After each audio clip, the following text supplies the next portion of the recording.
I'll be teaching you some tips in this video on how you can use the social media to scale your business, to increase the visibility of your brand, to get new customers and the likes.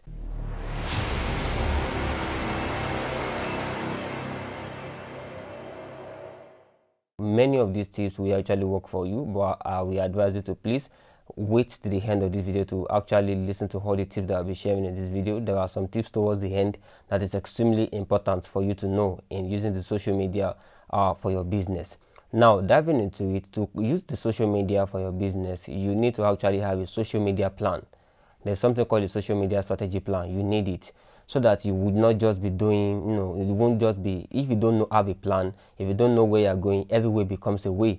Many people are actually using the social media, but they are not actually getting results. They may be racking up likes, racking up followers, but it may not actually, it doesn't mean that because you have more likes or because you have this, it doesn't mean that it will actually increase, it will actually be beneficial to your business. So before you start using the social media for your business, you need a social media plan.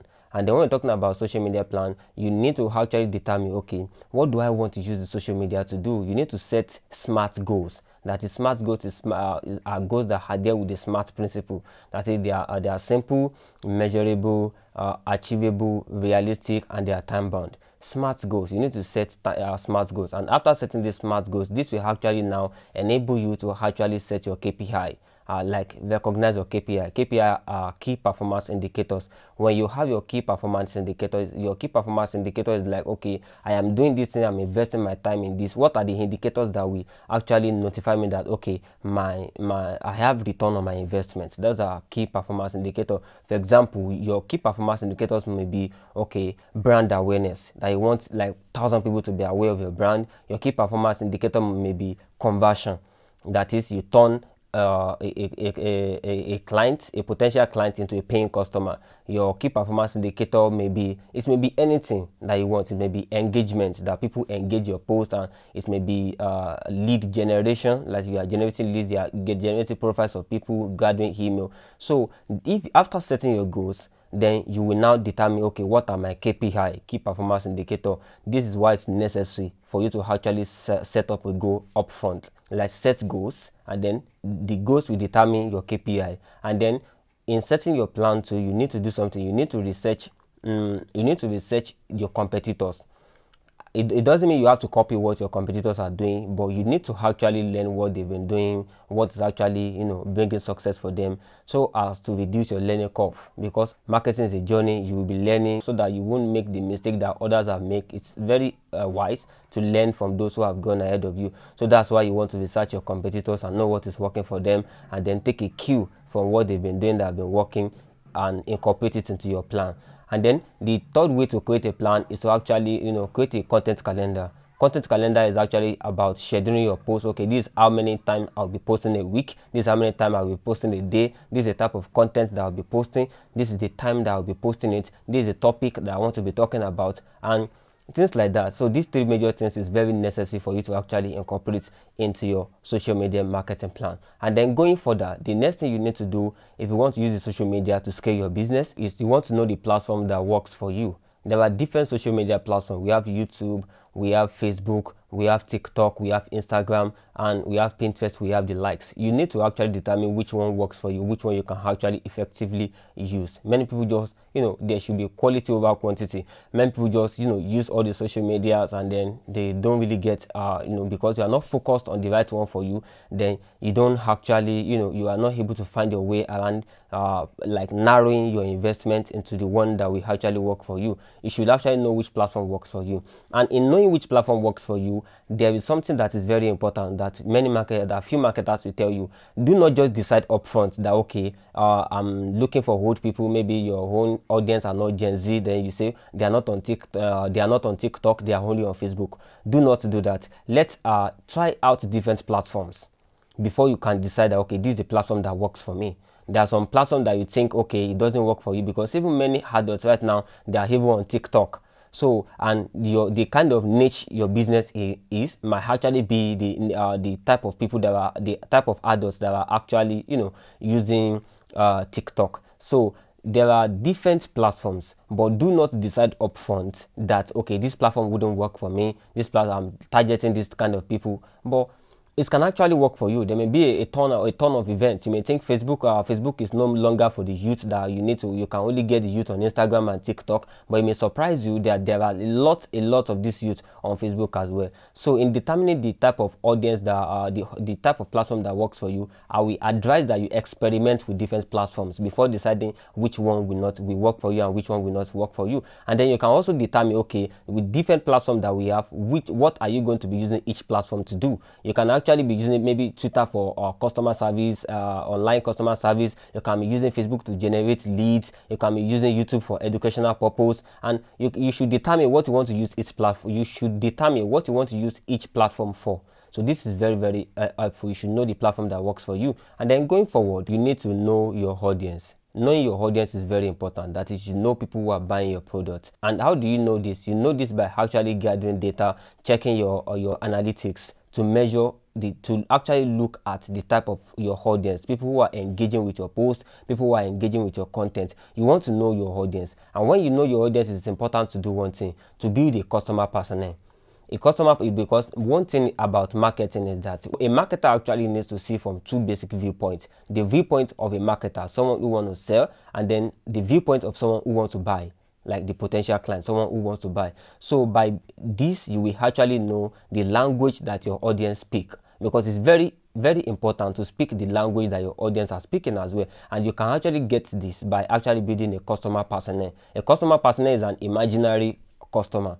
That is, you can even attach an image to it that, okay, this is a type of customer I want. Is a single, he has a Tesla car, he's working in a bank, he's living large, he goes 2 times in vacation in a year. So you want to build your persona, or your customer persona, and by building the customer persona, then it can help you to actually know how to communicate with them, how to go after them, what to sell to them, how to sell it to them.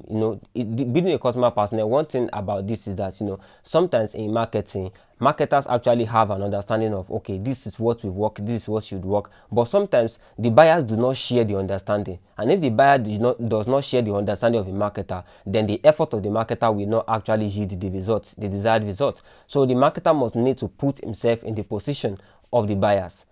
And then in the use of in the aspect of knowing your customers, but when you know your customers, you know the right hashtags to use. You don't just use any hashtags. You know the right hashtags to use, and even you identify some influential authors that you're searching, because in every industry there are some influential people that are there, that everybody who is actually gathered, maybe as a player or as a buyer in that industry, they recognize them as an authority. So you want to, by actually knowing your customer, you also know an influence over them. You also understand the influence over them, the influential authority over them, and then you can use them, in whichever way. Maybe use an hashtag that relates to them, and then things like that. So you want, in knowing your customer, you also identify the usage of hashtag, the right hashtag, because hashtag is a way that all these social media, they classify your post. So if you hashtag your post lovely, they are going to classify your post among content under lovely. If you hashtag it travel abroad,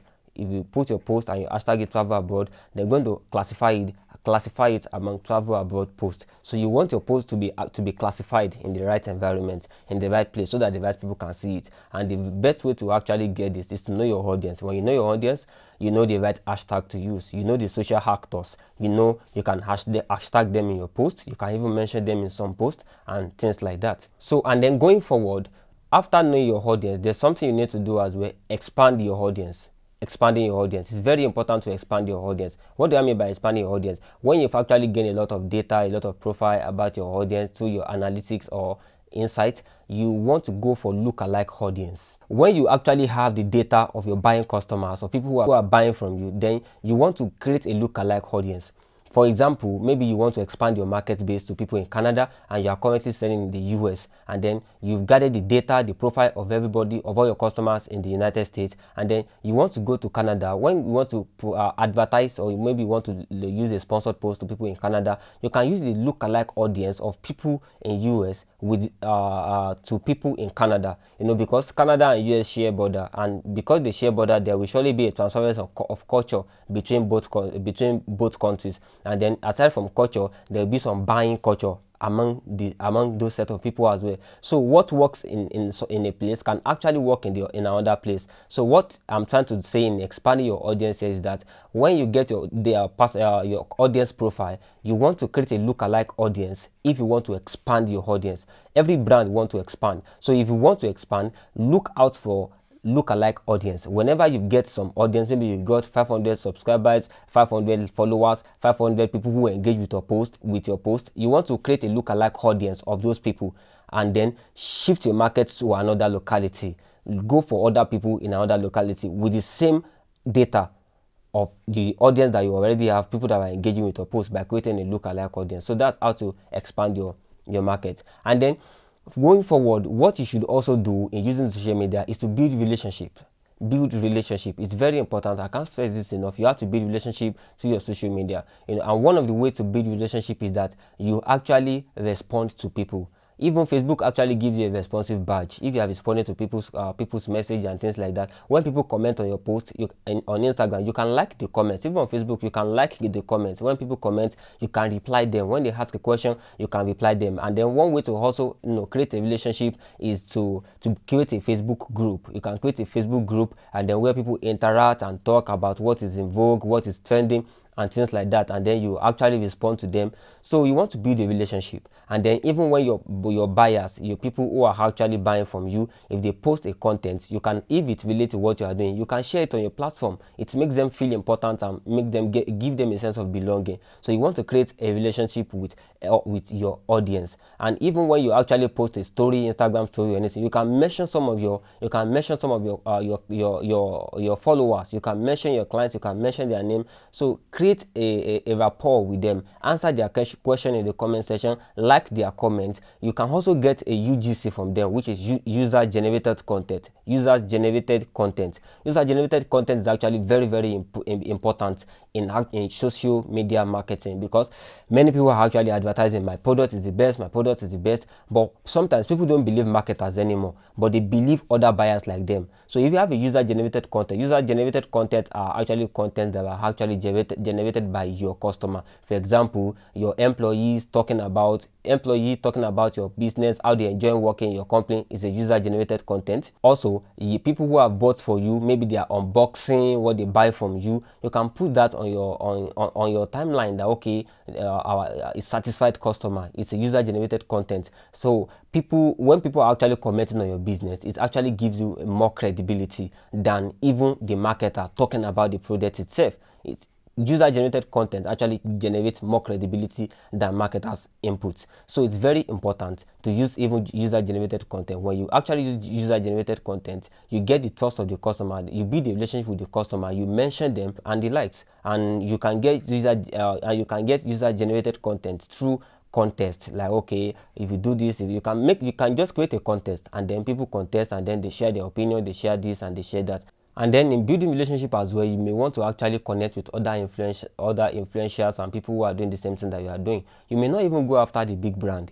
Someone who has 1,000 followers who is doing the same thing that you are doing, you can actually collaborate with them, and then it actually lower your budget. That okay, I will pay you this small amount, and then I believe in my own experience, this actually always yields more results than even Facebook ad and Instagram ads and all other ads, because they already have the narrowed audience following them, engaging with their posts. So if you liaise with this kind of people, you get more like customers who are highly likely to actually convert to become a paying customer than in any other way. And then another way to actually interact, create a relationship and build relationship with your customers is to use the interactive tools like Twitter posts, people voting, like asking questions, okay, what type of product do you like, do you enjoy most, and things like that, so that your social media can be active. It's actually very helpful when your social media is active, and if it's active, that means you are creating relationship. You will be able to talk to customers directly. You'll be able to build relationship with them. So you can use the interactive tool that have actually been merged into all the social media platforms that we have. And one of the most effective one is actually a poll. Creating a poll, people vote, people decide, people talk, and things like that. And then also one thing you may want to do is keep up with trend. Trend is actually very important. That doesn't mean you should be jumping on every trend and using different type of language, using different type of hashtag. Because if you're actually just using different type of things like that, it may actually annoy some of your customers. So you don't want to jump on all trends, but you want to measure trends as well, because sometimes what appeals to customer last year may not appeal to them this year. So you want to go with trend. You want to look at trend. You want to look at how you can actually incorporate it into your marketing plan. How you can actually, because marketing plan is something that's not concrete. You have to always look over it, change some things and then relaunch it and then come back to the drawing table and do a lot of things as well. So you want to keep up with trends. It's very important to keep up with trend, because things are changing rapidly, so you don't want to be left behind. So that's why you have to keep up with trend. And then also, when you're using the social media, you want to actually use a mix of content type. We have different content: still images, just text, video and images, and JPEGs and stickers and things like that. You want to use a combination of different content types, and then you also want to use a combination of different formats. For example, stories, reels, posts, and all the likes, live, going live, and things like that. You want to use all these means to actually post content on your social media. The reason why you should use this is because because when you are using different formats to post, then it's like experimenting. You understand which one actually appeal more to your customers, which one they prefer, which one they love. But if you don't actually use it, you wouldn't know. There's actually sometimes people say, okay, a text that goes ahead with a picture always actually gets more engagement. But recently I found that not to be true. I manage social media, a Twitter account for a company, and then I realized that text actually performs better than images. So I use majorly text, and I was able to get this simply because I was trying different formats, different mix. And then sometimes going live may actually benefit your business more. Reels can benefit your business more. Stories can benefit your business more. So you want to actually have a mix. And then even Facebook actually identify diversity of content. And then when you have diversified content, it helps the expansion of your content. If you actually have different content types, Facebook actually expand your content to a broader audience. So you want to try out with different formats, so that you can know which one works best for you, so that you won't just say because people say this, because people say that. It's about experimenting. And then also, I've mentioned this earlier, that focus on quality over quantity. You don't need to use all the social media platforms that we have. You want to use the one that actually that you can actually invest on. Don't use one that then it will be dry, that you will not be able to manage it. Post original content. Be careful of the pictures you use, so that you won't get into copyright trouble. Be careful of people's content, how you use them. There's a policy of fair use. Be careful of how you use people's content. They can report you, and then they will close down your account. All your investments and all your hard work is gone. So be careful about that. Post quality over quantity. Don't just be everywhere. Be in a place where you can actually operate. Be on the platform you can actually operate, and then, as I said earlier, determine the platform that works best for you by experimenting with all platforms, and then stay on the one that works for you. On using social media to scale your business, to increase your brand awareness, to acquire more customers, you also want to do something. When you are posting content, there's a policy. There's an 80-20 policy. That is, 80% of your content should either be informative, educative, or entertaining. This is it because people come to social media to socialize. They don't care about you. But when you actually post content that inform them, that educates you, and that entertain them, then they care about you. So you have to care about them, and then 20% of your content may now be to push out content, to announce your product, to sell to customers, and do all that thing that you want to do, which is actually the reason why you are on social media. Then the last tip is actually to measure what works. In social media, all social media platforms right now, they have their analytics and their their insights. So you can check analytics, you can check the insights, and then look the time that your followers are most active online, the type of posts they actually engage with, and bring all this back to the table, and then determine what is actually making this perform better, why is this not performing better, and then you want to relaunch your strategy, putting more effort behind what is working, and then probably reduce effort behind what is not working. So that is that for using the social media to scale your business, to manage your business, and then to get new customers. It's a very good place to be right now. So that is it for this video. Thank you very much. This is Entrepreneur Hub, and in another video I'll be showing with you, I'll be teaching you how to create a social media plan. I just highlighted briefly some of the way to create a social media plan, which I mentioned by researching the competitors, creating a content calendar, and the likes. So these are just a tip of the iceberg. There are some other important things that you need to do. So I'll be taking some videos on that, and then in another video I'll be teaching you on the importance of user generated content, how to go about it, and how to use it to scale your business. So this is Entrepreneur Hub. It's a hub dedicated to entrepreneurs, where you can actually review, you can get success stories, motivation stories. You can even improve your skills. I teach about website design, digital marketing, video editing, and the like. So everything you actually need as an entrepreneur, you can get it on this channel. So thank you very much. I will like and appreciate if you subscribe to this channel. Thank you very much. Hope to see you in consequent video. Thank you.